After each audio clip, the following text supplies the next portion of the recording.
नमस्कार। आज की इस वीडियो में हम कक्षा 10वीं गणित विषय में छत्तीसगढ़ माध्यमिक शिक्षा मंडल रायपुर के द्वारा जो प्रश्न बैंक जारी किए गए हैं उस प्रश्न बैंक में जो भी प्रश्न सत्र 2022-23 के लिए गणित विषय का दिखाया है उसमें हम आज इकाई नंबर 1 और इकाई नंबर 2 का एक अंक वाले जो प्रश्न आएंगे उसी का हल यहाँ पे हम देखेंगे। चलिए सीधा आगे बढ़ते हैं। अपने पास इकाई नंबर 1 बीजगणित जिसमें कुल 5 अध्याय है। हर अध्याय का ऑब्जेक्टिव और इकाई नंबर हमारा जो है 2 निर्देशांक ज्यामिति और आलेख। इस प्रकार से कुल 7 अध्याय तक के जो 1 नंबर के प्रश्न इनका हल हम देखते हैं। चलिए सीधा हम शुरुआत करते हैं। पहला प्रश्न 2x square minus 7x minus 9 के मूलों का योगफल क्या होगा। 4 ऑप्शन आपके पास दिया गया है। तो यहाँ पे मूलों का योगफल जानने के लिए मूलों के योगफल का फार्मूला आपको जानना पड़ेगा। इनका फार्मूला है -b/a। b कौन सा होता है तो इसके लिए आपको क्या करना पड़ेगा। इनका जो व्यापक समीकरण का सूत्र है ax square plus bx plus c is equal to 0। इसके लिए फार्मूला बना योगफल के लिए -b/a। अब यहाँ पे तुलना कीजिए, ये x स्क्वायर है तो यहाँ पे भी x स्क्वायर है, तो a के स्थान पे यहाँ पे क्या है 2। तो यह यानी a बराबर हमारे पास क्या आ गया 2। अब b में चले जाओ, ये x है हमारे पास, इधर भी x है, यहाँ पे b है तो यहाँ पे ऋण 7 है यानी -7। और ऑलरेडी फार्मूला में अलग से और माइनस है तो ये माइनस और ये माइनस दोनों प्लस हो जाएगा। तो हमारे पास आंसर आएंगे 7/2। अपना उत्तर क्या हो जाएगा 7/2 यानी बी वाला इसका उत्तर। दूसरा में आ जाते हैं। जब भाजक x माइनस a हो तब शेष फल r is equal to fx होता है। यदि उसी भाजक को हम यहाँ पे माइनस में है, इसको यदि हम प्लस कर देते हैं तो शेष फल क्या होगा। तो आपको क्या करना है, देखिए यहाँ पे जो x, ये x प्लस a है इसके बराबर 0 रखना है। अब इसको पक्षांतर करना है, ये प्लस है तो उधर जाके क्या हो जाएगा माइनस, यानी x is equal to -a। अब आपको क्या करना है, यहाँ पे आपको जो दी गई है इसमें किसके स्थान पर x के स्थान पर क्या रख देना है, x के स्थान पर -a रख देना है। किस में रखना है आप केयर कीजिए। यहाँ पे a है, ये माइनस वाले में था तो चूंकि माइनस था तो उधर जाके प्लस हो गया। अब हमारे पास ये माइनस में आया है तो a यहाँ पे क्या होगा माइनस। कौन से ऑप्शन में माइनस है वो देख लो।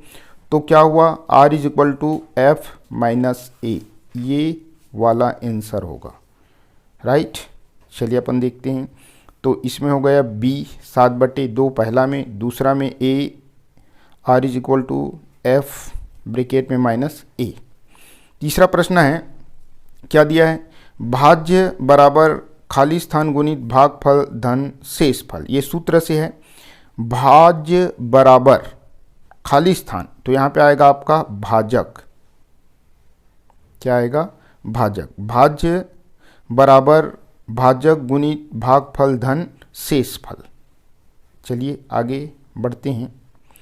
प्रश्न क्रमांक इसी में लेते हैं 4 हमारे पास क्या है, क्या यह कथन सत्य है कि जब शेष फल शून्य हो तब भाज्य का एक गुणनखंड होता है। ये कथन क्या है, एकदम सही है। हाँ, कथन से हम सहमत हैं, अर्थात कथन क्या है सत्य है।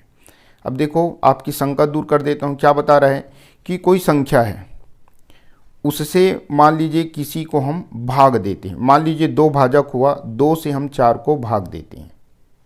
भाग देने के बाद तो 2 दूनी 4, भाग देने के बाद यदि शेष फल 0 आता है तो क्या बता रहा है, उसका एक गुणनखंड है। सही बात है, भाग दे रहे हो, अगर शेषफल शून्य आया तो वह उनका गुणनखंड होता है, इसलिए कथन क्या है, सही है, सत्य है, या हाँ भी लिख सकते हैं।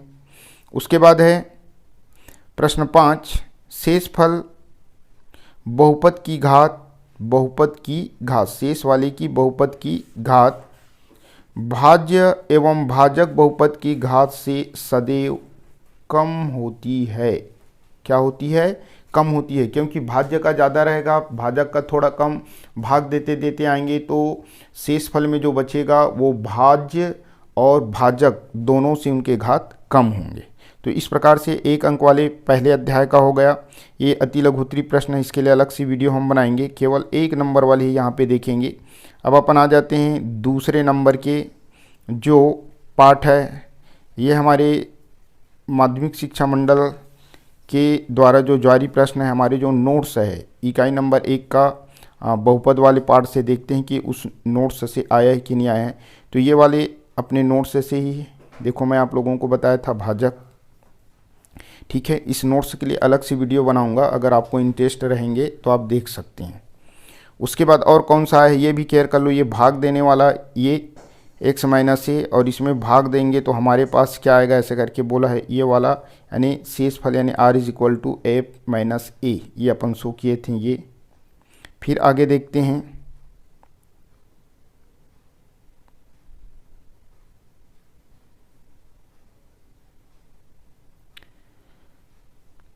चलिए आगे बढ़ते हैं। अब आ जाते हैं कौन से नंबर में, अध्याय नंबर 2। इसमें क्या क्या दिया है चलिए देखते हैं। इसमें पहला प्रश्न है, अध्याय तो हुआ 2 चर वाले रैखिक समीकरण से रिलेटेड है। यहाँ पे क्या बता रहा है, 2 चरों के समीकरण द्वारा प्रदर्शित सरल रेखाओं का कटान बिंदु उन समीकरण के खाली स्थान होते हैं। अब कथन को केयर कीजिए आप, 2 चरे वाले 2 रैखिक समीकरण हैं। अब उनका अगर हम क्या बनाते हैं, सरल रेखा बनाते हैं, तो दोनों एक दूसरे को काटते हैं, कोई ना कोई बिंदु पर दोनों क्या कर रहे हैं, काट रहे हैं। मान लीजिए ओ बिंदु पे काट रहे हैं, तो उस समीकरण के खाली स्थान होंगे। तो इस समीकरण का कौन सा हल होगा, अद्वितीय हल, अद्वितीय हल। कौन सा हल होगा, अद्वितीय हल। याद रखना, इधर नोट्स में आपको दिखाऊंगा, एकदम इजी है।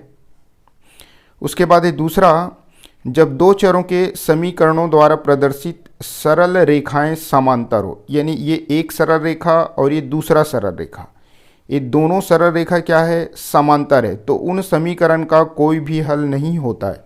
इस समीकरण क्योंकि कोई जगह नहीं कट रहा है तो कोई हल नहीं होगा, क्योंकि उन रेखाओं के कोई बिंदु, उन रेखाओं के कोई बिंदु खाली स्थान नहीं होता, तो क्या नहीं होता, प्रतिच्छेद नहीं होता, प्रतिच्छेद, या इसी को बोल सकते हैं कटान, यानी दोनों रेखा एक दूसरे को कहीं पर भी नहीं काटता, तो यहाँ पे क्या लिखेंगे, कोई बिंदु प्रतिच्छेद नहीं होता। चलिए आगे, तीसरा, क्या आप इस बात से सहमत हैं कि समपाती रेखाएं प्रदर्शित करने वाले 2 चरों के समीकरण अनंतः अनेक हल होते हैं। चलिए, समपाती यानी सम यानी समान, पाती यानी रेखा, एक ही रेखा पर ये एक रेखा खींच दिया, मान लीजिए, चलिए ये आप केयर कीजिए, एक रेखा, इसी में दूसरा रेखा को सेम टू सेम खींच देता हूँ। यहीं पे हमारा 2 रेखा है, दोनों रेखा एक में ही है, तो दोनों रेखा एक दूसरे को हर एक बिंदु पे काट रहा है, इसलिए इनका हल क्या होगा, अनंतः अनेक हल होगा। यानी हम इससे सहमत हैं, हाँ, अर्थात क्या बोल सकते हैं, सत्य। चलिए चौथा में आ जाते हैं। चौथा क्या दिया है, यदि समीकरण निकाय a1x plus b1y is equal to c, a2x plus b2y is equal to c2। अब इसमें क्या बताने का प्रयास किया है, तो अब समीकरण निकाय के अद्वितीय हल होंगे। अद्वितीय हल होने के लिए फार्मूला क्या है, तो दोनों शुरू वाले ही कटेंगे, यानी a1 upon a2 is not equal to b1 upon b2, यही हमारा उत्तर है, सीधी सी बात। चलिए कैसा होगा, नोट्स के माध्यम से देखते हैं। इसमें तो पूरा जो चार थे चारों को बता दिया। ये पांचवा है, इसको भी देख लेते हैं। पांचवा में क्या है, समीकरण निकायों के संगत चरों के गुणांकों का अनुपात, संगत चरों के गुणांकों का अनुपात क्या बताया है, उनके चरों के अनुपात के बराबर हो तो, चरों के अनुपात के बराबर हो तो समीकरण निकाय का हल क्या होगा। कहने का अर्थ क्या है, ये तीनों जैसे इसमें दिया है, ये तीनों इक्वल है, तीनों क्या हो गया यहाँ पे, इक्वल हो गया। चलिए देखते हैं थोड़ा।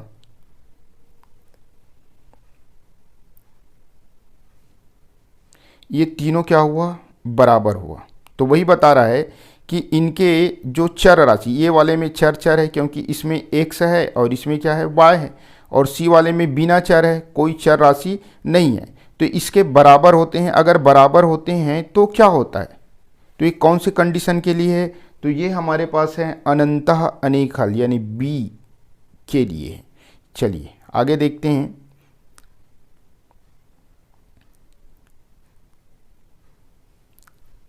इस नोट्स के जरिए आप केयर कीजिए, आसानी से जो चीज़ बताएं वो समझ में आएगा।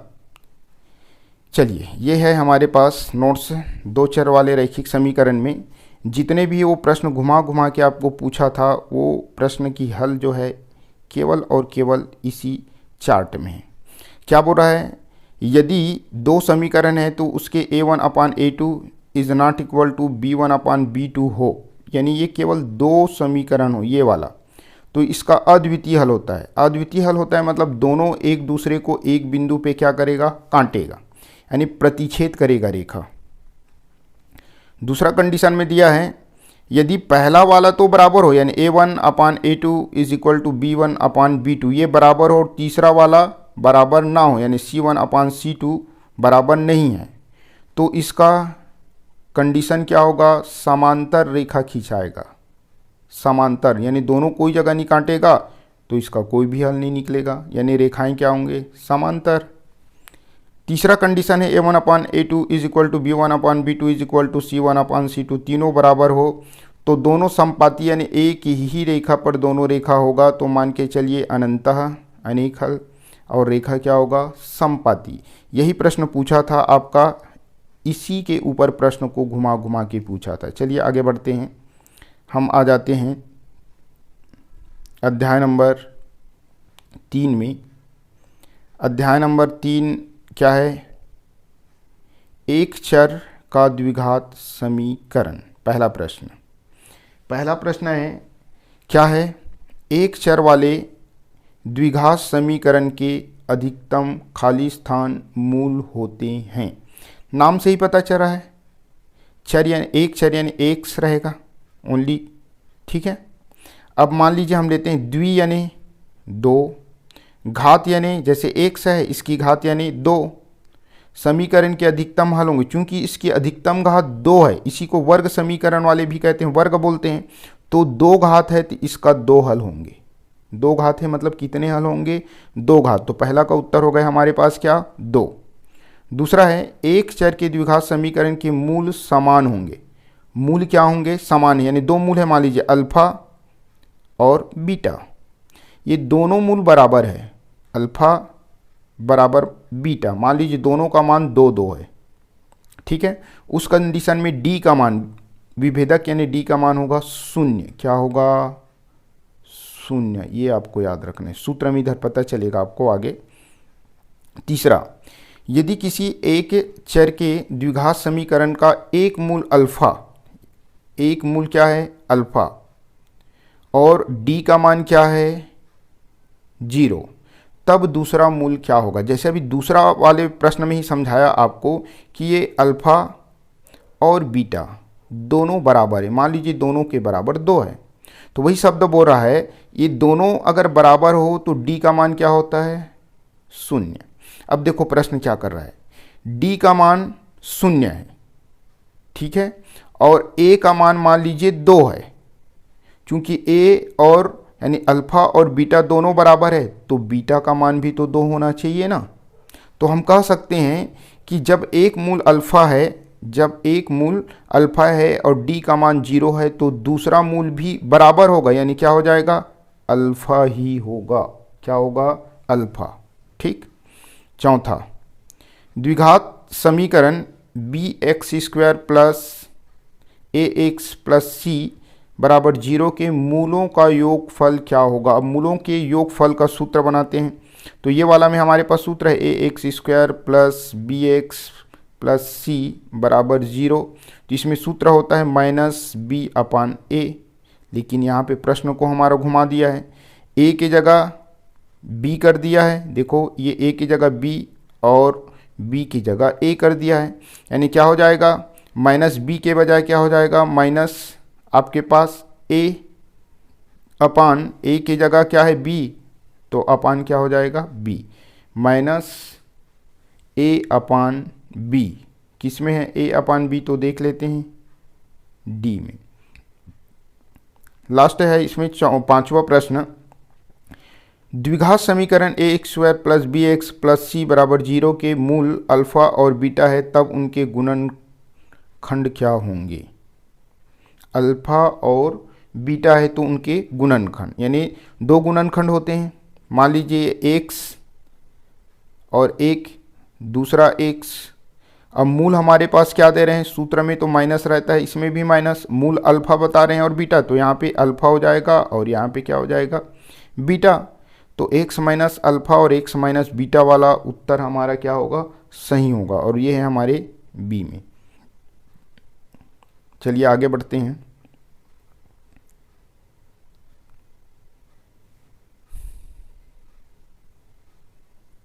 ये हमारे नोट्स में देखते हैं आया कि नहीं आया है। यहाँ पे शुरू में पूछा गया था अधिकतम घात तो 2 होते हैं, अगर अधिकतम घात 2 होते हैं तो उसके मूल कितने होते हैं, 2। ये आ गया 1। आगे बताता है कि यदि d इज इक्वल टू 0 हो, d का मान 0 हो तो मूल वास्तविक और बराबर, यानी अल्फ़ा और बीटा दोनों का मान क्या होंगे, बराबर। इसी पर 2 प्रश्न घुमा के पूछे थे। आगे बढ़ते हैं।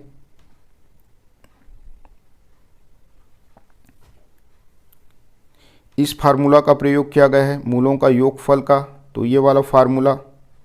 उसके बाद हमारे पास इस फार्मूला का तो उपयोग नहीं किया है, आगे देखते हैं। चलिए आगे आ जाते हैं। अध्याय नंबर 4, समांतर श्रेणी। समांतर श्रेणी के अंतर्गत हमारे पास कौन कौन से प्रश्न हैं, ये देख लेते हैं। पहला, यदि किसी समांतर श्रेणी का प्रथम पद a सर्वांतर d है, तब समांतर श्रेणी का मतों बोला है, यानी एनवां पद क्या होगा। तो सूत्र जब में जाएंगे, सीधी बात, एनवां पद का सूत्र क्या होता है, तो होता है t n is equal to a plus bracket में n माइनस 1 इंटू डी। तो ये फार्मूला हमारा है कहाँ पे, ये देख लो, सी वाला है। कौन सा वाला, सी। ये अपना उत्तर हुआ। दूसरा, प्रथम 10 प्राकृत संख्याओं का योगफल क्या होगा। 10 प्राकृत संख्या यानी गिनती करने वाला संख्या 1 2 3 4 5 ऐसे बोलते हैं, तो 10 रहेगा। 1 2 3 4 5 6 7 8 9 10। केयर करते जाना। 1 10 हमारे पास हो चुका है, ये वाला। अब ऐसे ही गिनेंगे, आसानी से गिनाएंगे। ये 1 और 9 10, 2 10 हो गया। 2 और 8 10, 3 10, 3 और 7 4 10, ठीक है। 4 और 6 5 10, 5 दहम 50 और ये 5 जुड़े गए, यानी हो जाएगा 55। तो यहाँ पे हमारे पास उत्तर क्या आ जाएगा, डी 55, डी 55। आगे बढ़ते हैं।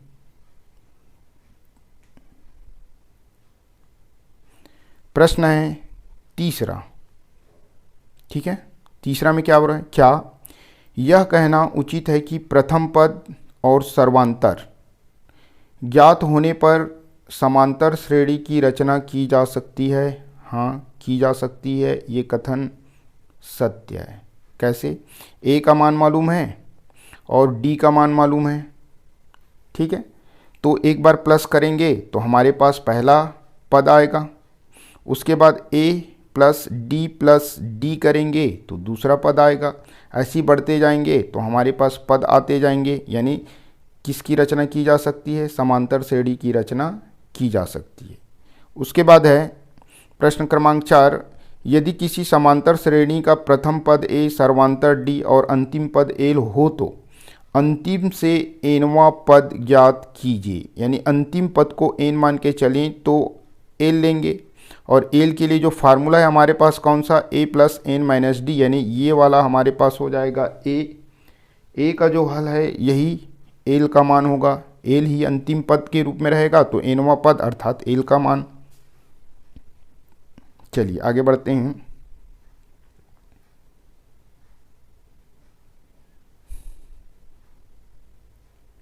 ये हमारा नोट्स से देखते हैं क्या पूछा गया है। समांतर श्रेणी के माध्यम से सूत्र का यूज हुआ है, सीधा जो सूत्र है उसी को देख लेते हैं। ये वाला ये सूत्र आया है, यहीं पे एल किया जाए एल तो यही सूत्र ही काम आएगा। अब यहाँ पे बोला है कि प्रथम पद और सर्वांतर हो तो क्या श्रेणी बनाया जा सकता है। देखो ये श्रेणी बना गया है, ये देखिए वही है। ठीक है, चलिए आगे बढ़ते हैं।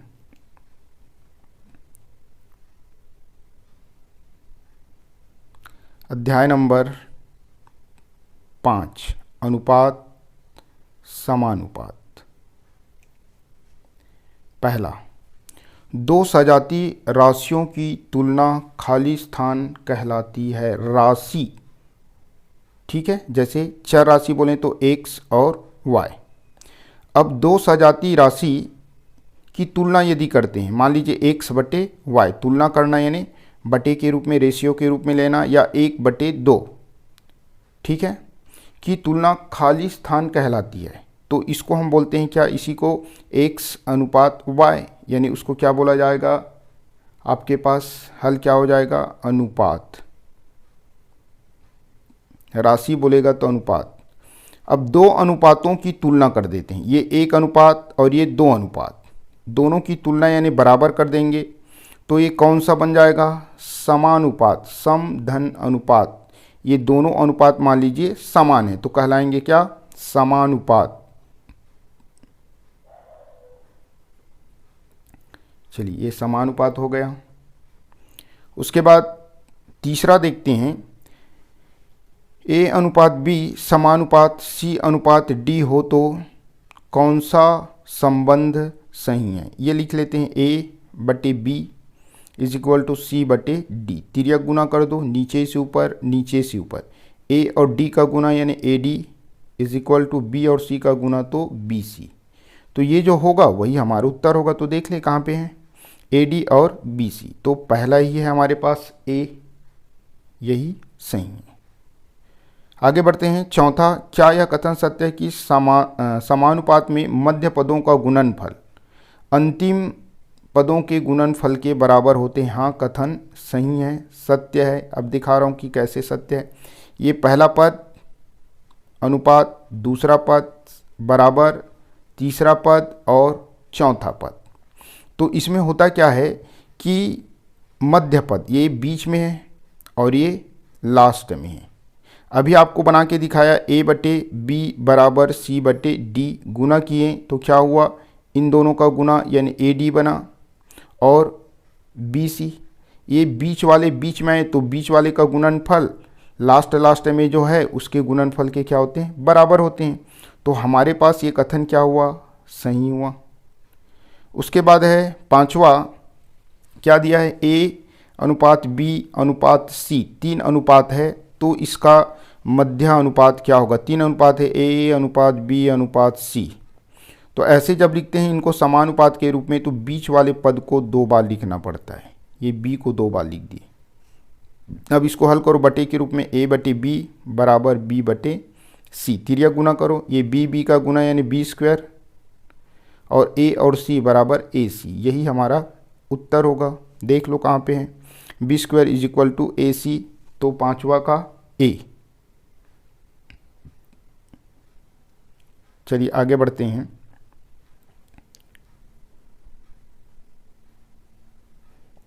अपने नोट्स में आ जाते हैं पुनः। देखो क्या क्या आया है। पहला तो यही आ गया, दो सजाती वाले को खाली स्थान कहते हैं तो अनुपात, ठीक है।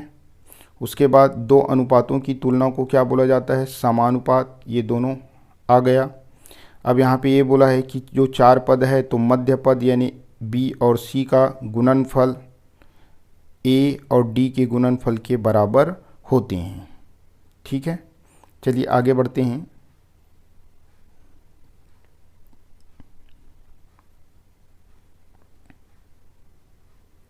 मध्यानुपात वाला भी आया था, ये वाला, ये रेशियो के रूप में ए अनुपात बी अनुपात सी लिया, इसको हल किए तो हमारे पास क्या आया, बी इज इक्वल टू ये वाला को B square is equal to A सी।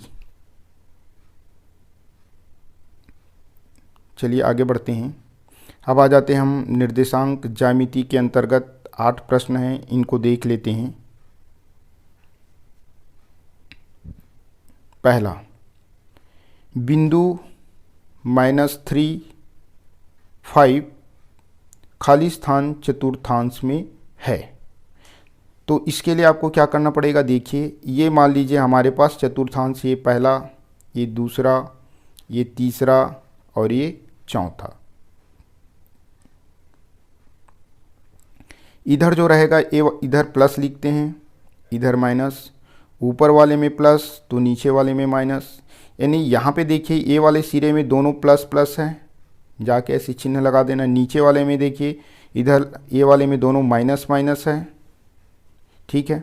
यहाँ पे आप देखिए एक्स वाले क्या है प्लस और वाई वाले क्या है माइनस, और इधर आप देखिए एक्स वाले आपका क्या है, ये इसमें एक्स वाले, चलिए ये एक्स वाले माइनस और वाई वाले आपका क्या हो रहा है, एक्स वाले प्लस और वाई वाले माइनस, प्लस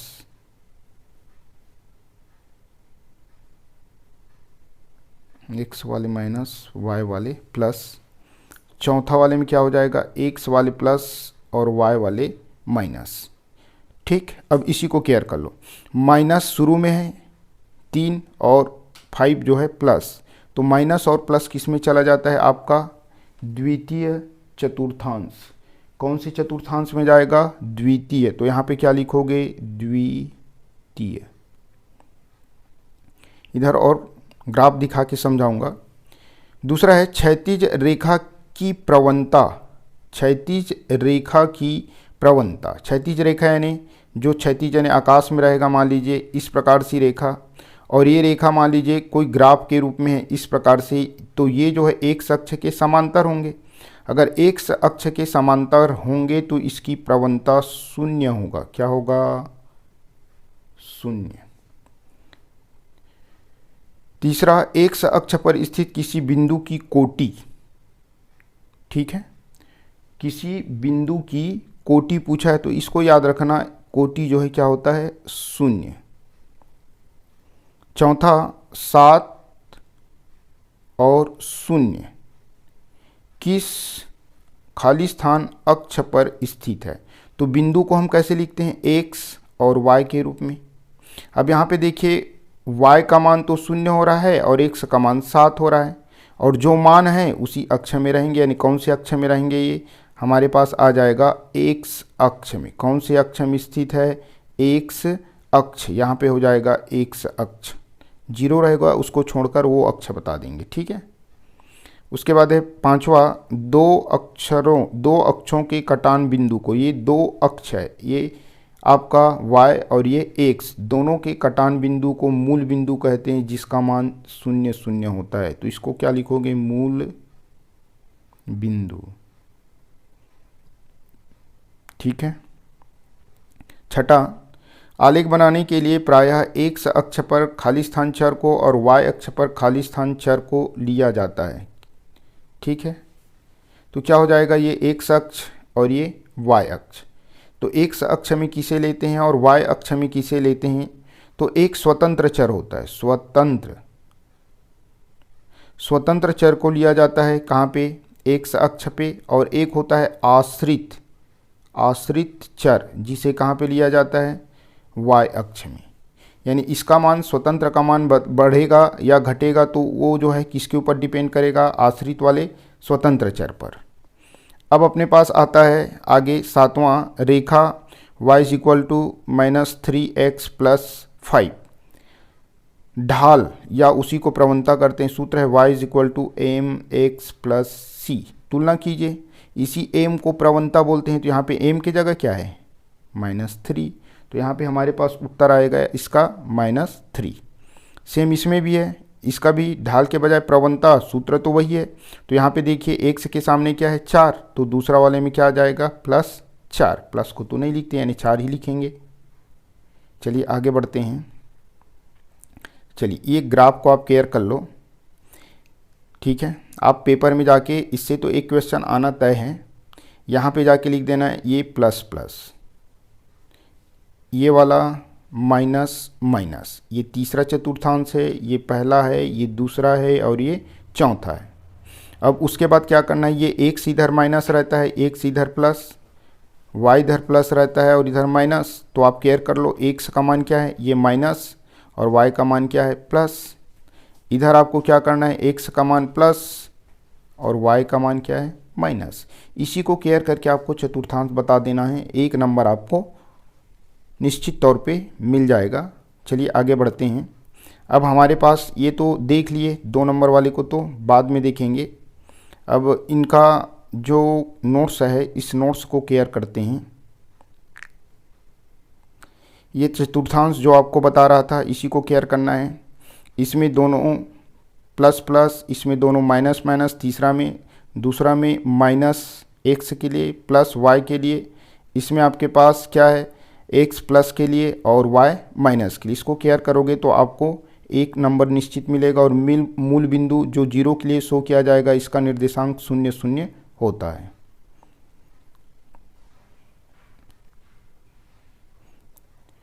x अक्ष पर जो रेखा होती है क्षैतिज रेखा, x अक्ष की भुज कहलाती है। भुज और कोटि से रिलेटेड पूछा गया था हमारे पास, ठीक है। तो x अक्ष को ही भुज कहते हैं और y अक्ष को क्या बोला जाता है, कोटि कहा जाता है। यानी मूल बिंदु में अगर हम देखें तो x अक्ष भी 0 और y अक्ष भी 0, अर्थात भुज भी 0 और कोटि भी 0 होता है। फिर यहाँ पे है x अक्ष और y अक्ष के प्रतिच्छेद बिंदु को मूल बिंदु कहते हैं और मूल बिंदु का मान होता है 0, 0। x अक्ष पर स्थित किसी बिंदु की कोटि, ये भी पूछा गया है। x अक्ष पर कोई बिंदु स्थित है तो उसकी कोटि यानी y अक्ष का मान क्या हो जाता है 0। x अक्ष में है बोल रहा है और y x अक्ष में है, ये अक्ष में है तो y में तो नहीं जाएगा, तो y का मान क्या हो जाता है 0। उसी प्रकार से y अक्ष में स्थित किसी बिंदु की भुज क्या हो जाएगा, ये देखिए भुज यानी x का मान और कोटि यानी y का मान। अगर x अक्ष में है यानी भुज में है और कोटि का मान क्या हो जाएगा 0। यदि आपके पास y अक्ष में है, y अक्ष बोले तो क्या कोटि, तो भुज का मान क्या हो जाएगा 0। इसको केयर करना है, ठीक है। इस पे आधारित प्रश्न 1 बनता है। आगे बढ़ते हैं, यहीं तक हमारा समाप्त हो जाता है। वीडियो देखने के लिए आप लोगों को बहुत बहुत धन्यवाद। और अन्य जो इकाई है, इकाई नंबर जितना भी बचा है उसका भी वीडियो डालूंगा मैं, आपको अच्छा लगा तो देख सकते हैं। धन्यवाद।